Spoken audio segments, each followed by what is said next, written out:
Matthieu, chapitre 11. Lorsque Jésus eut achevé de donner ses instructions à ses 12 disciples, il partit de là pour enseigner et prêcher dans les villes du pays. Jean, ayant entendu parler dans sa prison des œuvres du Christ, lui fit dire par ses disciples : « Es-tu celui qui doit venir, ou devons-nous en attendre un autre ?» Jésus leur répondit : « Allez rapporter à Jean ce que vous entendez et ce que vous voyez. Les aveugles voient, les boiteux marchent, les lépreux sont purifiés, les sourds entendent, les morts ressuscitent, et la bonne nouvelle est annoncée aux pauvres. Heureux celui pour qui je ne serai pas une occasion de chute. » Comme il s'en allait, Jésus se mit à dire à la foule au sujet de Jean : « Qu'êtes-vous allé voir au désert ? Un roseau agité par le vent ? Mais qu'êtes-vous allé voir ? Un homme vêtu d'habits précieux ? Voici, ceux qui portent des habits précieux sont dans les maisons des rois. Qu'êtes-vous donc allé voir ? Un prophète ?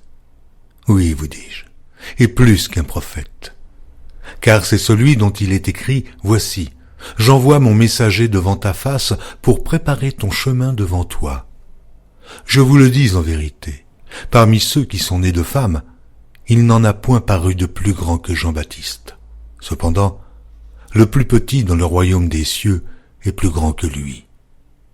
Depuis le temps de Jean-Baptiste jusqu'à présent, le royaume des cieux est forcé, et ce sont les violents qui s'en emparent.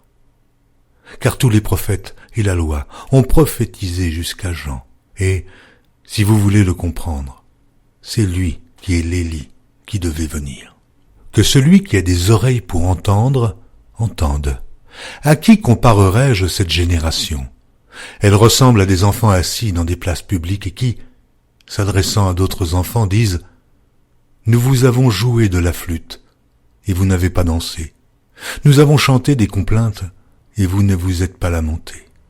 Car Jean est venu ne mangeant ni ne buvant, et ils disent : Il a un démon. Le Fils de l'homme est venu mangeant et buvant, et ils disent : C'est un mangeur et un buveur, un ami des publicains et des gens de mauvaise vie. Mais la sagesse a été justifiée par ses œuvres. » Alors, il se mit à faire des reproches aux villes dans lesquelles avaient eu lieu la plupart de ces miracles, parce qu'elles ne s'étaient pas repenties.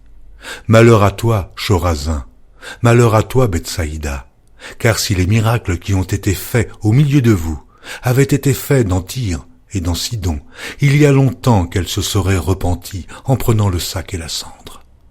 C'est pourquoi je vous le dis, au jour du jugement, Tyr et Sidon seront traités moins rigoureusement que vous.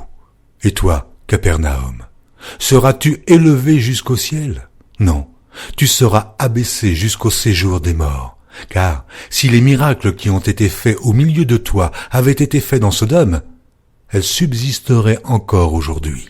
C'est pourquoi, je vous le dis, au jour du jugement, le pays de Sodome sera traité moins rigoureusement que toi.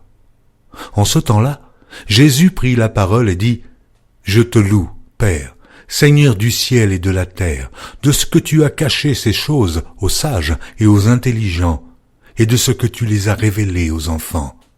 Oui, Père, je te loue de ce que tu l'as voulu ainsi.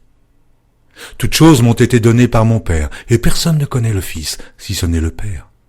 Personne non plus ne connaît le Père, si ce n'est le Fils, et celui à qui le Fils veut le révéler. Venez à moi, vous tous qui êtes fatigués et chargés, et je vous donnerai du repos. Prenez mon joug sur vous, et recevez mes instructions, car je suis doux et humble de cœur, et vous trouverez du repos pour vos âmes, car mon joug est doux, et mon fardeau léger.